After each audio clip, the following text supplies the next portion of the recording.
जय श्री राधे, जय जय श्री राधे, जय जय श्री राधे। अध्याय 9वां, ब्रह्मा जी द्वारा भगवान की स्तुति। ब्रह्मा जी ने कहा, हे प्रभु, आपने मुझ पर सृष्टि रचना का दायित्व सौंपा है, किंतु आपकी कृपा के बिना मैं इसे करने में असमर्थ होकर आपकी शरण आया हूँ। हे विश्व का कल्याण करने वाले प्रभु, मैं आपका उपासक हूँ। आपने मुझे अपनी छवि के दर्शन देकर मुझ पर बड़ा उपकार किया है। आप भक्त जनों के हृदय कमल से कभी दूर नहीं होते, क्योंकि वे अपनी प्रेमा भक्ति की डोर से आपके चरणों को बांध लेते हैं। जब तक जीव आपके चरण कमलों का आश्रय नहीं लेता, तभी तक उससे सांसारिक मोह, भय और शोक सताते रहते हैं। ये थोड़ा ध्यान से सुनना। आप भक्त जनों के हृदय कमल से कभी दूर नहीं होते, भगवान कभी दूर नहीं होता, लेकिन नीचे कुछ दिया गया वो ध्यान से सुनना। क्योंकि वे अपने प्रेमा भक्ति की डोर से, यानी भक्तजन अपने भगवान को प्रेमा की डोर से, प्रेम की डोरी से, क्योंकि वे अपने प्रेमा भक्ति की डोर से आपके चरणों को बांध लेते हैं। यानी भगवान दूर नहीं होता, हम लोग आपका प्रेम चला जाता है और वो डोरी हम लोग वापस कई संसार में मोह में फंसा लेते हैं। डोरी हम निकालते रहते हैं परमात्मा से, परमात्मा नहीं निकालता। इसके लिए समझने वाली बात है, आप भक्त जनों के हृदय कमल से कभी दूर नहीं होते, क्योंकि वे अपनी प्रेमा भक्ति की डोर से आपके चरण कमलों को बांध लेते हैं। जब तक जीव आपके चरण कमलों का आश्रय नहीं लेता, मैं फिर दोहरा दूं, प्रेम प्रकाश ग्रंथ बार बार आएगा, टेक टेक टेक टेक, यानी आधार ले लो परमात्मा का। हमारा आधार संसार है, इसके लिए दुख है। हमारा आधार परमात्मा हो जाए, गुरु हो जाए, आनंद हो जाए, तभी तक उससे सांसारिक मोह, भय और शोक सताते हैं। वे नहीं जान पाते कि मैं और मेरेपन का भाव ही उनके दुख का एकमात्र कारण है।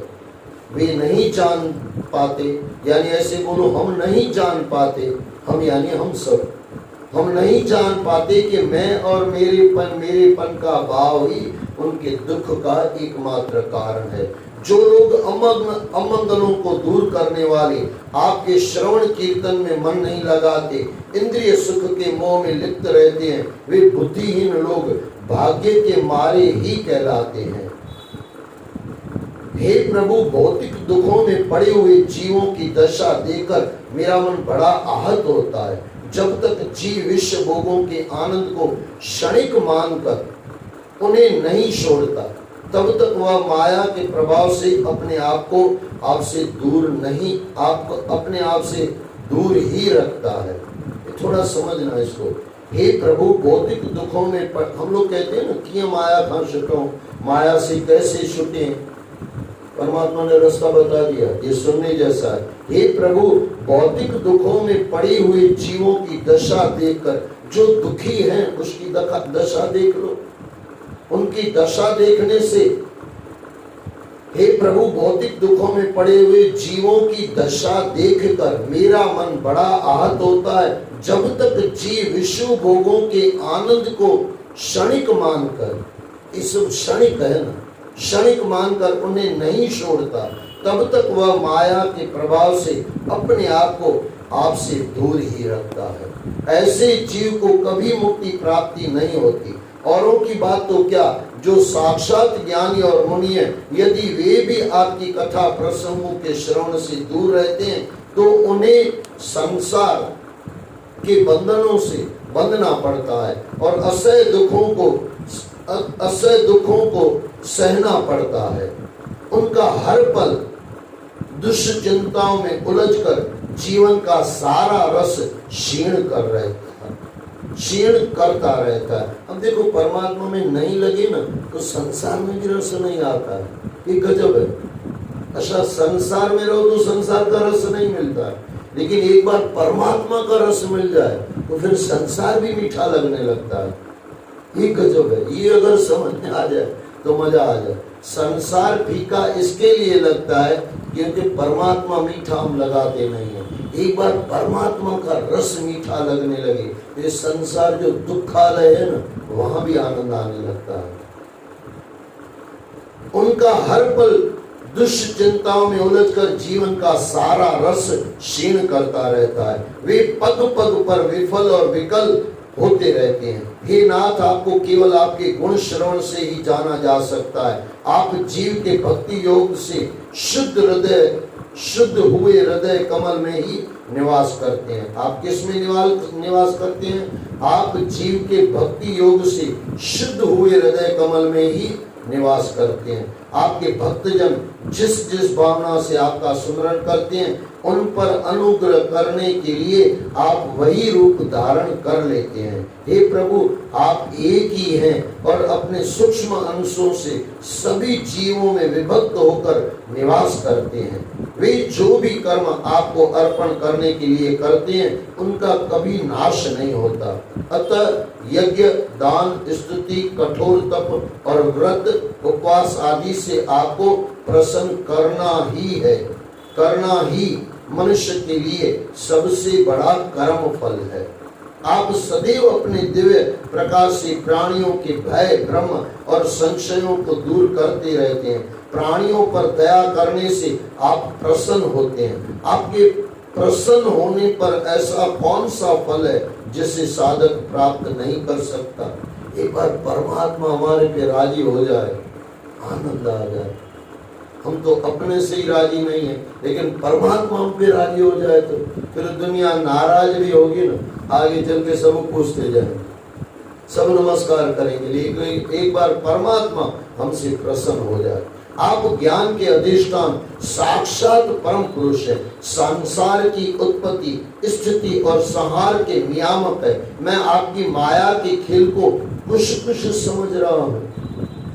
हे परमेश्वर, मैं बार बार आपको नमन करता हूँ। आप मुझ पर कृपा करें।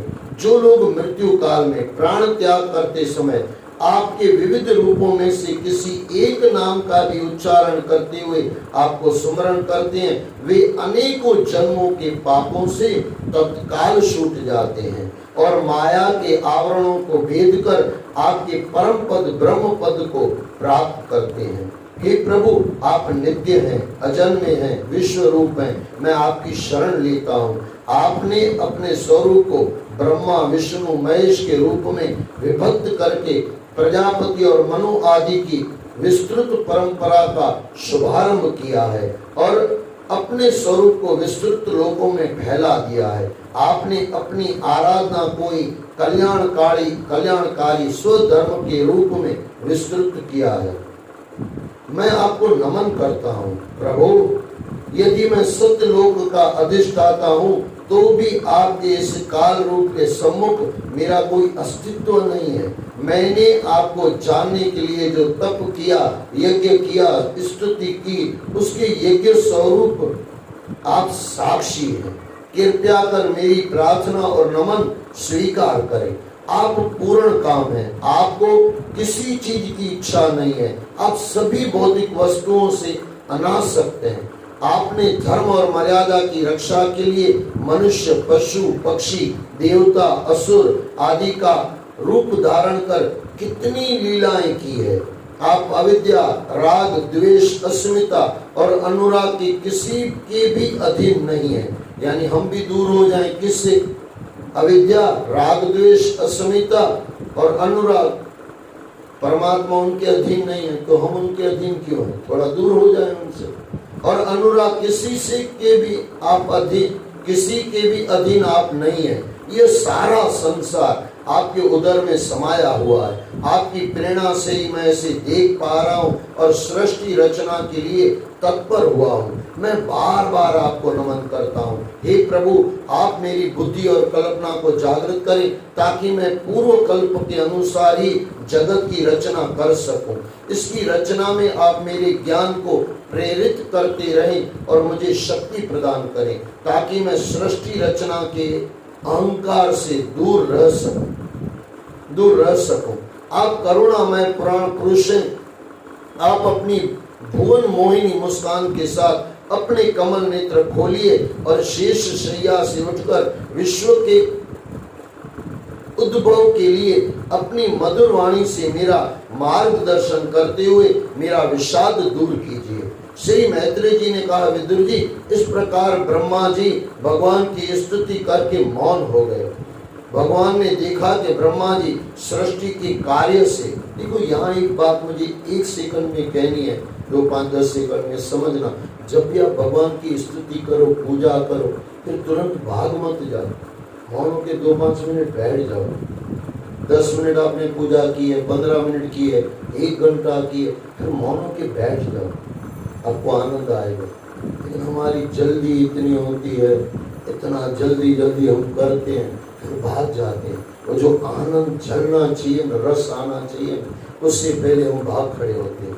अब नाम स्मरण भी करने के बाद 2-5 मिनट बैठ जाओ, शांति से बैठ जाओ, आपको 2-3 दिन में पता चल जाएगा कि क्या मिल रहा है। श्री मैत्रेय जी ने कहा, विदुर जी, इस प्रकार ब्रह्मा जी भगवान की स्तुति करके मौन हो गए। भगवान ने देखा कि ब्रह्मा जी सृष्टि के कार्य से कुछ अधिक ही भयभीत हो रहे हैं। तब उन्होंने ब्रह्मा जी का मन शांत करते हुए कहा, हे वेद गर्भ ब्रह्मा जी, तुम विषाद के वशीभूत होकर आलस्य न करो, सृष्टि रचना के कार्य में लग जाओ। तुम मुझसे जो चाहते हो उसे तो मैं पहले ही कर चुका हूँ। जो तुम चाहते हो, जो तुम मुझसे चाहते हो, उससे तो मैं पहले ही कर चुका हूँ। ये याद रखना, आप जो परमात्मा से चाहते हो ना, वो परमात्मा ने पहले ही दिया है। हम सोचेंगे इससे पहले परमात्मा हमारे लिए सोच लेता है। सृष्टि रचना में तुम्हें कोई कठिनाई नहीं आएगी। तुम जो भी कल्पना करोगे वह तुम्हें अंतःकरण में स्वतः ही दिखाई पड़ेगी। प्रिय ब्रह्मा जी, तुमने मेरी लीलाओं के द्वारा मेरी जो स्तुति की है और तपस्या में तुम्हारी जो निष्ठा है, वह मेरी ही कृपा का फल है। मैं समस्त कामनाओं और मनोरथों को पूर्ण करने में समर्थ हूँ। जो मेरी स्तुति निष्काम भाव से करता है, मैं उस पर शीघ्र ही प्रसन्न हो जाता हूँ। हे ब्रह्मदेव, हे विधाता, मैं आत्माओं का भी आत्माओं और स्त्री पुत्र आदि प्रियजनों का प्रिय हूँ। समस्त जीव मुझे प्रिय है, इसलिए उन्हें मुझे ही प्रेम करना चाहिए।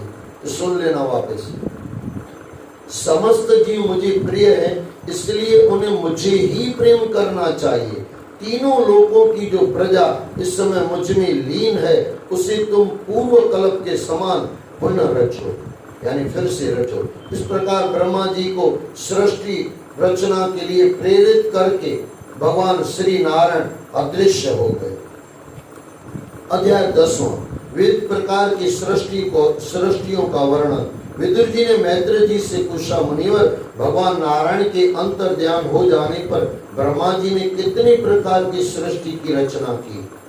श्री मैत्रेय जी ने कहा, विदुर जी, अजन्म में भगवान श्री नारायण के कथनानुसार ब्रह्मा जी ने कमल कोश से ही सृष्टि रचना प्रारंभ की। उन्होंने कमल कोश के 3 भाग किए, भू, भुवर और स्वर। भू, भुवर और स्वर, जिनसे ब्रह्मा जी ने 9 प्रकार की सृष्टि की तथा प्राकृत और वैकृत वेद से एक 10वीं सृष्टि भी की। इस प्रकार कुल 10 प्रकार की सृष्टि उन्होंने की। पहली सृष्टि महत्त्व की, भगवान की प्रेरणा से सत्वादि गुणों से विषमता का होना ही इसका स्वरूप है। दूसरी सृष्टि अहंकार की, जिससे पृथ्वी आदि पंचभूतों और ज्ञान इंद्रियों और कर्म इंद्रियों की उत्पत्ति होती है। तीसरी सृष्टि भूत सर्ग है, जिसमें पंचभूतों को उत्पन्न करने वाली तन मात्राएं रहती है। चौथी सृष्टि इंद्रियों की, जो ज्ञान और क्रिया शक्ति से संपन्न होती है। 5वीं सृष्टि सात्विक अहंकार से उत्पन्न हुई इंद्रियों के अधिपति देवताओं की। मन इसी सृष्टि के अंतर्गत रहता है। 6ठी सृष्टि अविद्या की, जिसमें गुणा, दोष, द्वेष, क्रोध, नारकीय जीवन, अंधकार, मोह, आसक्ति, पाप कर्म आदि का समावेश होता है। ये सृष्टि थोड़ा सोचने जैसी है, इससे थोड़ा दूर रहना। 6ठी सृष्टि अविद्या की है, जिसमें घृणा, द्वेष, क्रोध, नारकीय जीवन, इसका फल आ गया। घृणा रखेंगे, द्वेष रखेंगे, नर्क जैसा जीवन हो जाएगा। नारकीय जीवन, अंधकार लगेगा जीवन में, मोह सताएगा, मोह, आसक्ति, पाप, कर्म आदि का समावेश होता है। छठी सृष्टि अविद्या की है, जिसमें घृणा, द्वेष, क्रोध, नारकीय जीवन, अंधकार, मोह, आसक्ति, पाप कर्म आदि का समावेश होता है। इससे मनुष्य का जीवन अज्ञान के अंधकार में गिरकर नारकीय कष्टों को भोगता है। मैं पहले ही आपको कह दिया, ये उपयुक्त सृष्टियां प्राकृत सृष्टियां हैं। श्री हरि के द्वारा ही इन सृष्टियों का सृजन होता है। जो लोग भगवान श्री हरि का चिंतन करते हैं, उनके सभी दुख भगवान हर लेते हैं। इन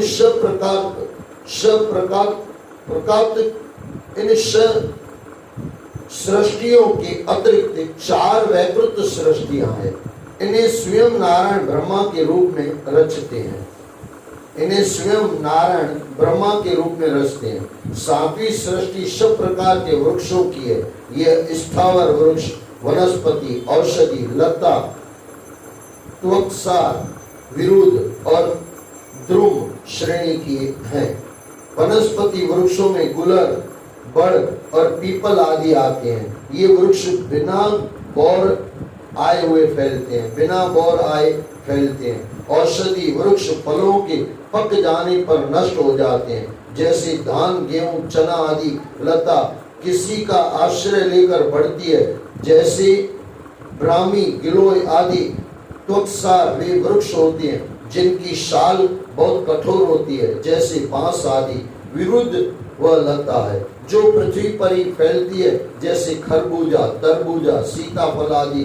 द्रुम में पहले बोर का फूल आता है, फिर फूलों के स्थान पर फल लगता है, जैसे आम, जामुन आदि। इनका संचार नीचे जड़ से ऊपर की ओर होता है। इनमें ज्ञान शक्ति नहीं होती, ये मात्र स्पर्श का अनुभव करते हैं। 8वीं सृष्टि पशु पक्षियों की है। यह 28 प्रकार की मानी जाती है। इनमें काल का ज्ञान नहीं होता। इनमें तमोगुण की अधिकता होती है, इसलिए ये मात्र खाना पीना, मैथुन करना और सोना ही जानते हैं। शायद इंसान भी यही करता है, ज्यादातर करना ये नहीं चाहिए, लेकिन इतना ही करता है।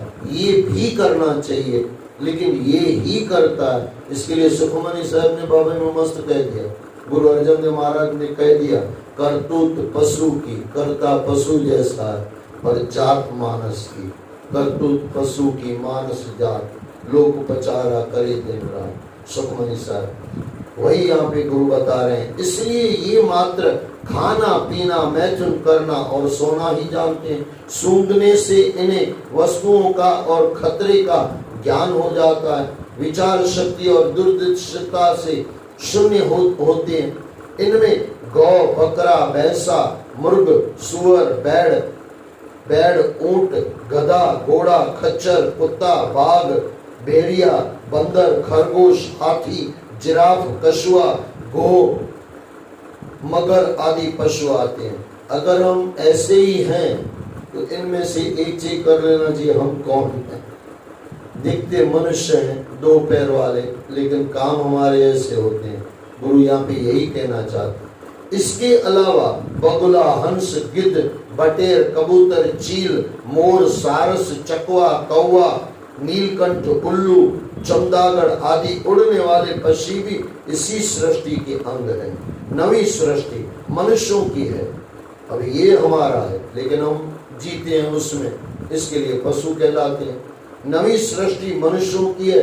इसमें रंग भेद तो होता है, पर मनुष्य एक ही है, जिसमें स्त्री और पुरुष 2 की संज्ञा है। इसका आहार प्रवाह ऊपर मुंह से नीचे की ओर होता है। इसका आहार प्रवाह ऊपर मुंह से नीचे की ओर होता है, यानी हम ये खाते हैं और नीचे जाता है। मनुष्य रजोगुण प्रधान, कर्म परायण और दुख सुख का अनुभव करने वाला होता है। 10वीं सृष्टि देव सर्ग की है। इसे देव सृष्टि भी कहते हैं। इसमें देवता, पितर, असुर, गंधर्व, अप्सराएं, यक्ष, राक्षस, सिद्ध, चारण, विद्याधर, भूत, प्रेत, पिशाच, किन्नर आदि आते हैं। इस प्रकार 10 प्रकार की इन सृष्टियों में ही सारा ब्रह्मांड समाया हुआ है। यहाँ 10वां अध्याय समाप्त हुआ। बोलो सद्गुरुदेव भगवान की जय। हरे कृष्ण कृष्ण कृष्ण हरे हरे, हरे राम राम राम हरे हरे। जय जय श्री राधे, जय जय श्री राधे, जय जय श्री राधे। अध्याय 10वां समाप्त हुआ। तीसरा सेकंड और 10वां अध्याय समाप्त हुआ। 10वां तीसरा सेकंड चालू है, 10वां अध्याय समाप्त।